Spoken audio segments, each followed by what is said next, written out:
సకల స్తోత్రాలు సర్వలోకాలకు అధిపతి అయిన అల్లాహ్కే చెల్లుతాయి. మనం ఆయనను స్తుతిస్తాము, ఆయన సహాయాన్ని కోరతాము మరియు ఆయన క్షమాపణను వేడుకుంటాము.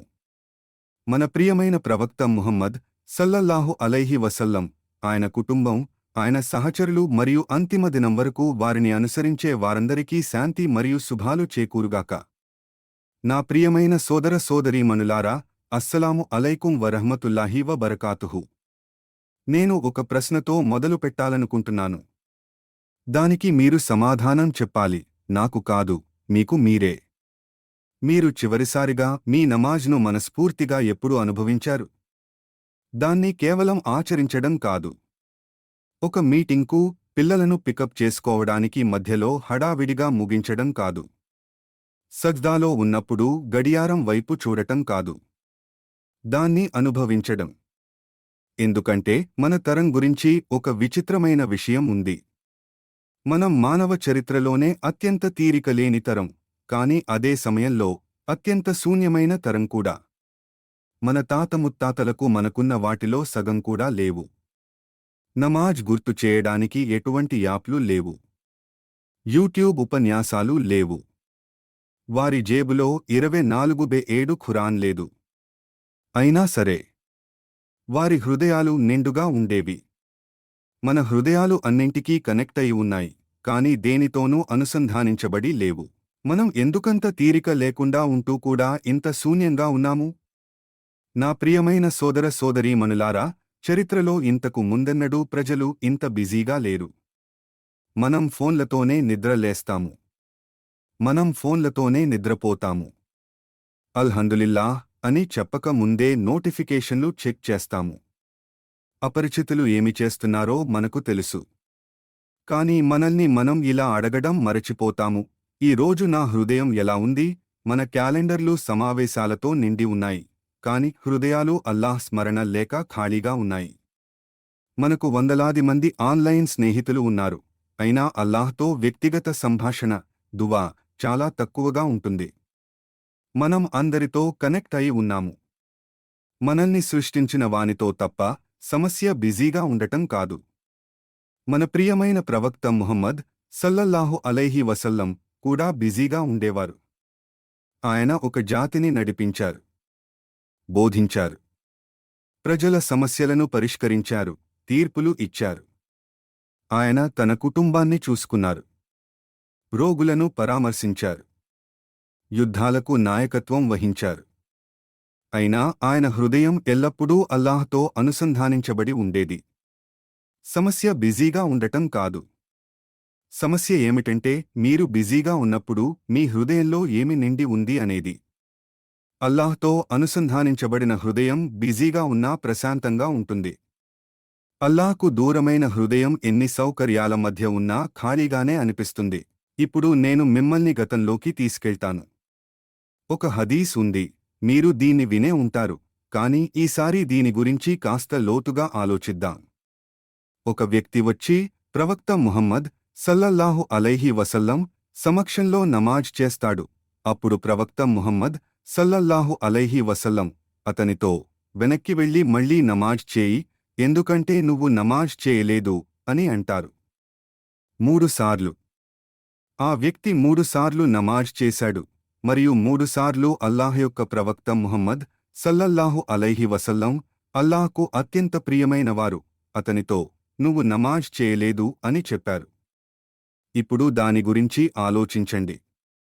అతని శారీరక కదలికలు సరిగ్గా ఉన్నాయి. అతని రుకూ ఉంది. అతని సజ్దా ఉంది. సాంకేతికంగా ఏదీ తప్పు లేదు. కాని ఏదో లోపించింది.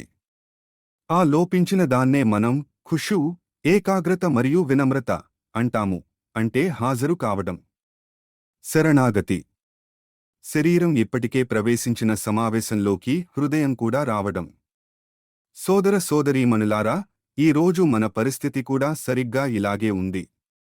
మనం ఆరాధన యొక్క బాహ్య రూపాన్ని పూర్తి చేస్తాము, నిలబడటం, వంగడం, సాష్టాంగం చేయడం, కాని అంతర్గత నిజాయితీ ఎప్పటికీ రాదు.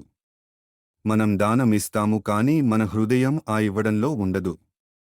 మనం అల్హందులిల్లాహ్ అని చెప్తాము కాని మన హృదయ నమ్మకం కంటే మన నాలుక వేగంగా కదులుతుంది.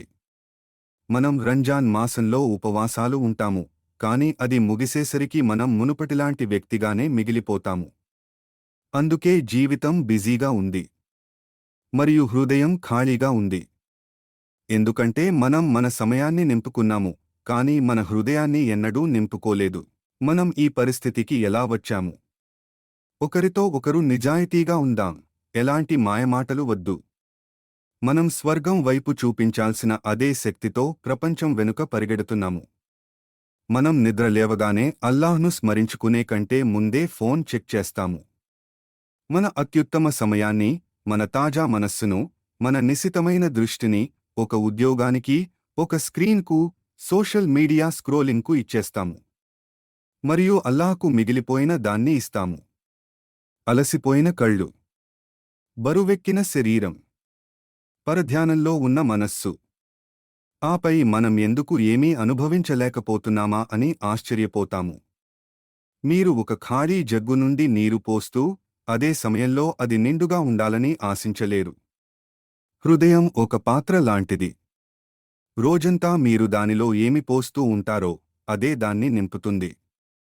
రోజంతా దానిలో ప్రపంచం ప్రపంచం ప్రపంచం మాత్రమే ఉంటే, అప్పుడు మీరు నమాజ్లో నిలబడినప్పుడు కూడా ఆ హృదయంలో ప్రపంచం మాత్రమే కూర్చుని ఉంటుంది.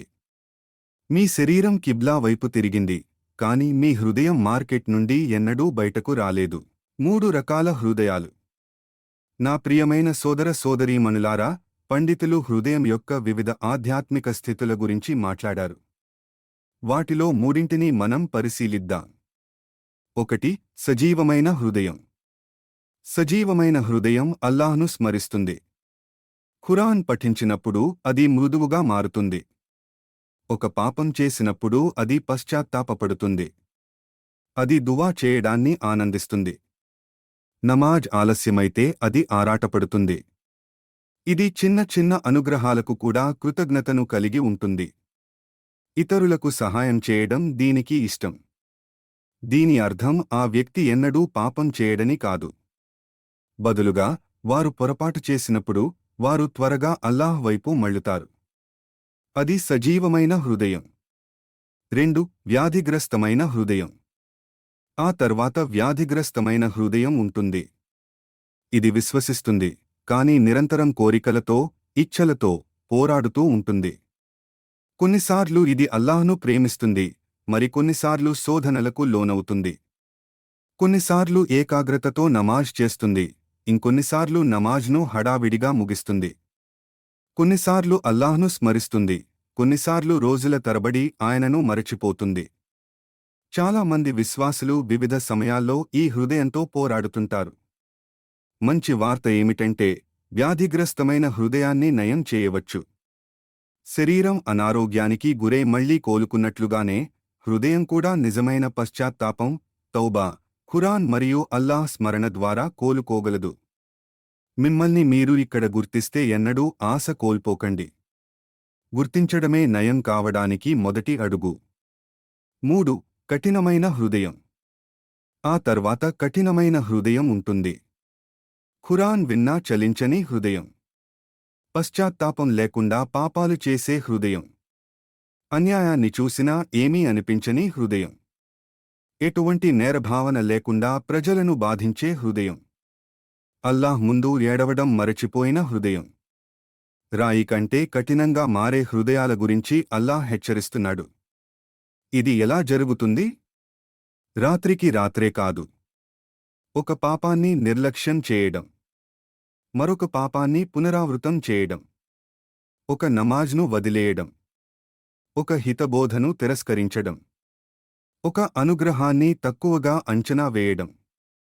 అలా క్రమంగా హృదయం కఠినంగా మారుతుంది. కాని అప్పుడు కూడా జీవితం ఉన్నంతవరకు పశ్చాత్తాపం, తౌబా తలుపులు తెరిచే ఉంటాయి.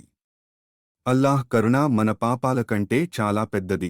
కృతజ్ఞత హృదయానికి తిరిగి జీవాన్ని ఇస్తుంది. హృదయాలు ఖాళీగా మారడానికి ఒక కారణం ఏమిటంటే, మనం అనుగ్రహాలను గమనించడం మానేయడం. మనకు లేని వాటిపైనే మనం దృష్టి పెడతాము. అల్లాహ్ మనకు ఇప్పటికే ఇచ్చిన వాటిని మనం మరచిపోతాము. మీరు చూడగలరా?